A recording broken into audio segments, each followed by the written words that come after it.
Berita menarik sepanjang minggu ini.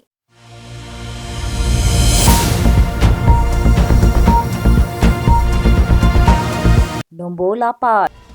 Timbalan Presiden PKR Rafizi Ramli secara sinis menasihati Ketua Penerangan Perikatan Nasional Datuk Seri Muhammad Azmin Ali menjelang pilihan raya negeri bulan depan. Beliau dalam pada itu berpendapat Azmin boleh membuat persediaan dengan menempah pakaian rasmi bagi mengangkat sumpah sebagai Menteri Besar Selangor selepas 12 Ogos nanti. Azmin kalau nak tempah baju untuk angkat sumpah boleh, tapi tempah yang murah sikit. Sebab kalau tak jadi malu saja kan. Azmin yang juga pengerusi Perikatan Nasional Selangor sebelum ini berkhidmat 7 penggal di Parlimen Gombak, Dewan Undangan Negeri Bukit Antarabangsa dan DUN Hulu Kelang.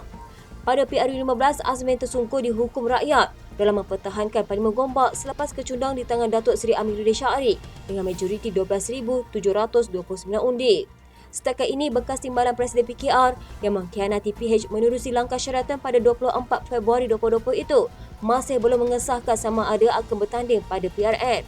Namun, Ahli Majlis Pimpinan Tertinggi Bersatu tersebut pada Mei lalu membayangkan tidak akan bertanding dengan alasan mahu memberi laluan kepada calon muda. Nombor 7. Ahli Jawatankuasa Penerangan Bersatu Badrul Hisham Syaharin menggesa SPRM menyiasat Perdana Menteri Datuk Seri Anwar Ibrahim berhubung pemilikan kediaman peribadinya di Kajar Selangor. Badrul yang lebih dikenali sebagai Cik Gubat mendakwa rumah di Sungai Lok yang didiami Anwar adalah milik tauke Cina yang penuh misteri. Cik Gubat berkongsi dokumen yang didakwa ditandatangani oleh Situasi Sulit kepada Anwar yang mengesahkan banglo itu dimiliki oleh individu yang dikatakan ahli perniagaan. Dalam sidang media yang diadakan selepas membuat laporan di Ibu Pejabat SPRM, Badrul turut membangkitkan isu Anwar menggunakan beberapa kereta mewah yang didakwa bukan milik pengerusi Pakatan Harapan itu. Ini termasuk kereta Jaguar yang didakwa dimiliki oleh Yayasan Aman Berhad yang Anwar adalah pengasas dan penasihatnya, dan sebuah BMW yang didakwa dimiliki oleh ahli perniagaan lain dari Selangor.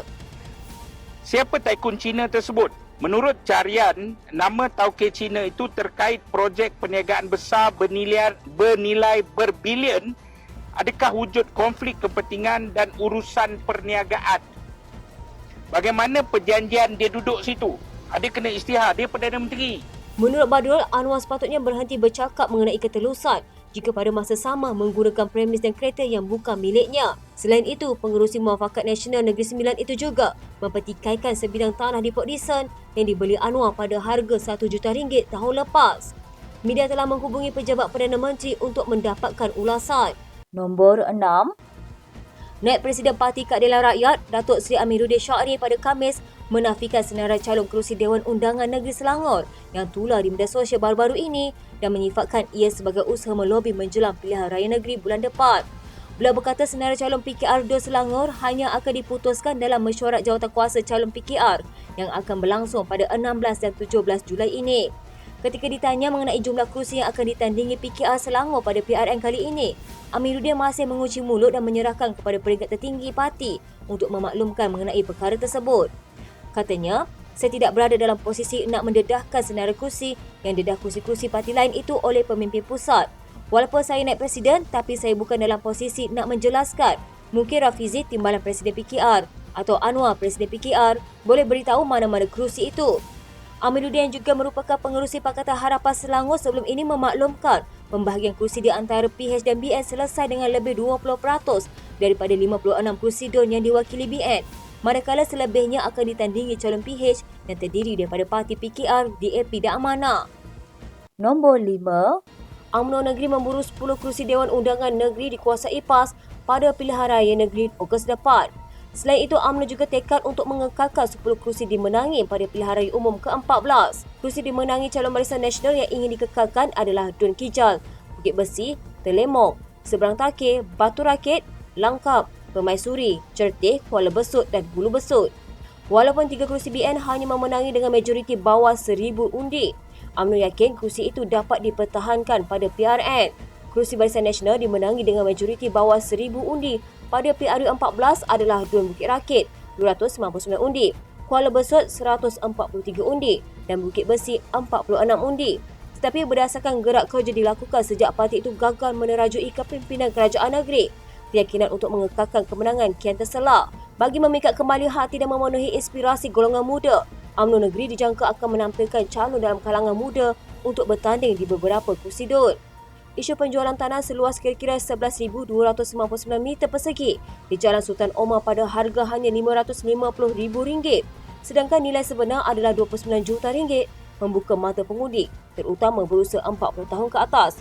Isu rasuah pengundi pada PRU15 sehingga Mahkamah Pilihan Raya Negeri membatalkan kemenangan kerusi Parlimen Kuala Terengganu juga akan dijadikan modal BS sepanjang tempoh berkempen pada PRN nanti. Pengerusi Badan Perhubungan UMNO Negeri, Datuk Seri Dr. Ahmad Said memaklumkan walaupun terpaksa mengharungi laluan berliku merampas 10 lagi kerusi dun serta mengekalkan kemenangan di kerusi yang sedia ada, tawaran menarik dijanjikan mampu mengembalikan keyakinan pengundi termasuk 20% pengundi muda.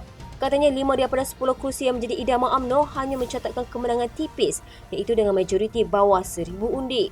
Tawaran menjadikan lapangan terbang Sultan Mahmud sebagai hub haji dan umrah dengan menyediakan penerbangan terus ke Mekah tentunya tidak akan dipersiakan pengundi. Tawaran pencen warga emas berjumlah RM800 setahun dan pemberian komputer riba percuma kepada murid tahun 2 dan 5 juga mampu menarik minat semua lapisan pengundi. Ahmad juga bekas Menteri Besar berkata, golongan anak muda juga ditawarkan pinjaman pembelian motosikal tanpa faedah berjumlah RM5,000. Katanya golongan muda yang memperoleh pinjaman itu hanya perlu membayar RM4,500, manakala bakinya iaitu RM500 oleh subsidi kerajaan. Ahmad yang juga bekas ahli Dewan Undangan Negeri Kijal berkata, cabaran dihadapi parti adalah untuk menarik semula sokongan pengundi kembali kepada UMNO. Nombor 4. Presiden Parti Pribumi Bersatu Malaysia, Tan Sri Muhyiddin Yassin menyangka dakwaan Perdana Menteri yang mendakwa beliau tidak melupuskan hutang Lembaga Kemajuan Tanah Persekutuan berjumlah RM8.3 bilion. Malah kata pengerusi Perikatan Nasional itu, dakwaan Datuk Seri Anwar Ibrahim itu sebagai satu pembohongan besar kerana pelupusan hutang peneroka Felda telah pun dilaksanakan ketika beliau menjadi Perdana Menteri. Katanya, hal ini disahkan sendiri oleh Menteri di Jabatan Perdana Menteri dalam jawapan di Parlimen pada 23 Februari 2023 di mana pelupusan hutang peneroka Felda telah dilaksanakan pada tahun 2021. Namun oleh kerana kengkangan aliran tunai Felda, kerajaan PHBN tidak dapat melaksanakan pelupusan hutang penerokaan secara berterusan. Tambah Muhyiddin, mantan pengerusi Felda Tan Sri Idris Yusof juga telah membuat kenyataan pada 24 Februari lalu bahawa pelupusan hutang peneroka Felda berjumlah RM8.3 bilion telah selesai dilaksanakan pada tahun 2021. Katanya, saya bukan jenis manusia yang suka berbohong dan tidak mengotakkan janji. Yang suka berbohong dan tidak menunaikan janji ialah Anwar Ibrahim. Dengan pembohongan yang terbaru ini, semakin jelas Anwar Ibrahim bukanlah seorang yang layak untuk kekal menjadi Perdana Menteri. Terdahulu Anwar dalam ucapannya pada sambutan Hari Peneroka Felda Kebangsaan 2023 di Taman Expo Pertanian Malaysia Serdang mendedahkan pemansuhan 80% hutang peneroka Felda yang dibuat kerajaan terdahulu tidak disertai sebarang kelulusan. Menurut beliau, kerajaan PN hanya membuat pengumuman pelupusan hutang berjumlah RM8.3 bilion tersebut. Nombor 3. Tun Dr. Mahathir Mohamad mendedahkan kekalahannya di kerusi Parlimen Langkawi pada pilihan raya umum ke-15 lalu adalah disebabkan amalan rasuah. Katanya, saya pernah bertanya salah seorang pengundi di sana yang juga kawan saya, mengapa kamu tidak undi saya? Dia jawab, saya tidak beri dia duit. Saya tanya lagi berapa duit dia dapat. Dia jawab RM100. Saya tanya dia apa boleh buat dengan RM100 dan dia jawab duit itu boleh dibelanjakan untuk 2 hari. Pada pilihan raya lalu, saya hilang lebih 14,000 undi hanya kerana rasuah. Mengulas lanjut, Mahathir berkata, pengundi seharusnya lebih bertanggungjawab terhadap negara dan tidak tunduk kepada politik wang. Nasihatnya kepada pengundi menjelang pilihan raya negeri pada 12 Ogos nanti, jangan buang undi sebab kamu dapat duit rasuah. Tanpa menyebut mana-mana pihak dalam mengamalkan pemberian rasuah terbabit, ramai memaklumkan amalan rasuah di Langkawi seperti didakwa Mahathir itu datangnya dari Perikatan Nasional kerana gabungan itu telah memenangi di kerusi Parlimen berkenaan. Pada PRU 2022, Mahathir yang menerajui pejuang selepas disingkirkan oleh Presiden Bersatu Muhyiddin Yassin bukan sahaja tewas di Parlimen Langkawi, malah turut kehilangan wang depositnya. Dia sekadar meraih sebanyak 4,566 undi. Kerusi tersebut telah dimenangi oleh calon Perikatan Nasional Muhammad Suhaimi Abdullah dengan 25,463 undi. Nombor 2. Presiden Parti Pribumi Bersatu Malaysia Tan Sri Muhyiddin Yassin mengibaratkan kerajaan perpaduan yang di bawah pimpinan Datuk Seri Anwar Ibrahim ketika ini hanya menunggu masa untuk tersungkur. Muhyiddin yang juga pengerusi Perikatan Nasional tidak menyangka kerajaan gabungan antara Pakatan Harapan dan Barisan Nasional itu ketika ini kacau bilau dan berada dalam keadaan yang dahsyat. Sejak bila lah UMNO sebulu dengan DAP? Sejak bila? Dari dulu sampai lah ni. Kalau sebut UMNO dengan DAP, no way, no go. Betul tak? Mana ada UMNO kat sini? Tolong jawab. Yang ini sudah berlaku. Sudah timbul kacau bilau politik dalam Pakatan Harapan dan kacau bilau politik dalam Barisan Nasional. Dah kalau parti yang mendukung kerajaan pusat begitu keadaannya, zahirnya nampak berpadu, tapi sebenarnya tidak lagi berpadu. Tunggu masa saja. Akan terbuai dan tersungkur jatuh, insya-Allah. Betul tak? So we are talking about this very serious situation. Speaking bahasa Inggeris sikit dah tengah malam. Keadaan yang cukup dahsyat, yang cukup berat. Sebab itu tiap-tiap hari bila kita tengok Perdana Menteri ini Anwar Ibrahim keluar televisi cakap buka mulut, saham jatuh, ringgit jatuh, semuanya jatuh. Malahan bukan saja soal jatuh, orang tak percaya. Now this is important. When you are a leader, bila kamu seorang pemimpin, kullukum ra'in wa kullu ra'in mas'ulun an ra'iyatihi. Setiap kali kamu bercakap, kamu mesti bercakap. Mengulas lanjut, Muhyiddin turut mendakwa kerajaan ketika ini dilihat tidak mampu untuk membawa kestabilan kepada rakyat. Rentetan itu jelasnya pilihan raya negeri di 6 buah negeri pada bulan depan bakal menjadi penanda aras menerusi pungutan suara rakyat sama ada mahu mengekalkan kerajaan sedia ada ataupun memulangkan semula mandat kepada PN. Jelasnya beliau yakin kuasa undi rakyat pada 12 Ogos ini di 6 negeri itu bakal membawa mesej yang jelas kepada kerajaan gabungan PH dan BN ketika ini. Nombor 1.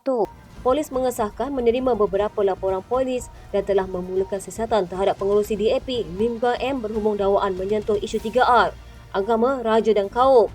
Timbalan Pengarah Jabatan Siasatan Jenayah Bukit Aman, J. Suresh Kumar berkata, ahli parlimen bagan itu disiasat mengikut Seksyen 4-1 Akta Hasutan 1948 dan Seksyen 505B Kanun Kesisaan. Seksyen 4-1 Akta Hasutan memperuntukkan hukuman denda sehingga RM5,000 atau penjara sehingga 3 tahun atau kedua-duanya jika sabit kesalahan.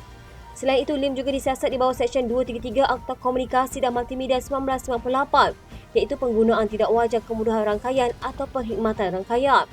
Suresh berkata polis telah menerima beberapa laporan polis berhubung perkara itu.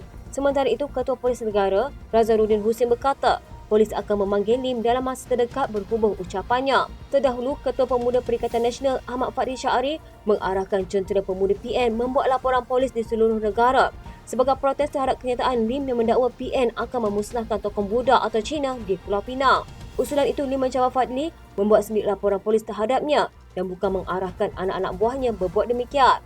Bekas Menteri Kewangan itu berulang kali menafikan dia membuat dakwaan itu dan menjelaskan bahawa ucapannya merujuk pada kes tempat sembahyang Hindu di Kedah yang dirobohkan pada Julai 2020. Sebuah media berbahasa Cina juga telah mengeluarkan penjelasan yang mengatakan media telah salah menterjemahkan petikan Lim.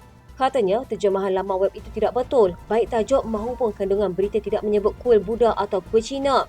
Artikel itu menyatakan laporan asal memantik Lim sebagai berkata bahawa golongan hijau akan mengakibatkan kuil kaum lain dimusnahkan.